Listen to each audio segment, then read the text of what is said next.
నాయనా ఏమైంది తల్లి? మా ఆయన రోజు గొడవేసి కొడుతున్నాను నాయనా. నేను ఇంటికి వచ్చేస్తాను నాయనా. నువ్వు ఇంటికొచ్చి తిరిగినంత మాత్రాన వాళ్ళ మార్పు రాదమ్మా. వేస్తాను మాస్టర్ ప్లాన్. డే 1. ఏమండి మా అమ్మ నాయన వచ్చినారు, చికెన్ మటన్ తీసుకోరండి.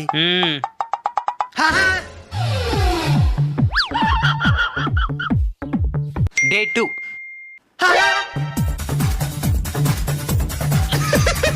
డే 30.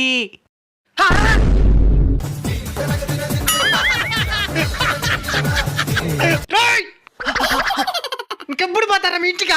మేం పాం. పారా ఎవరు సంపాదించేసేది మీకు? అయితే ఒకటి చెయ్యి, పోతాం. ఏంటదే? మా అమ్మాయి ఇంక ఇప్పుడు గొడవేనని నీ మీద ఒట్టే. నా మిందొట్టు ఇంకో గొడవ అయ్యాను. మీ ఇంటికి పోనండి రా సామా. అట్లుంటది మనతోని. కేసులు విడాకులు కాదు, సంవత్సరం రోజులు ఇంట్లోనే ఉండి చంపేస్తాం. ఐడియా ఎటుందా? ఫాలో అయిపోండి. మీ అభిప్రాయాన్ని కామెంట్ చేయండి.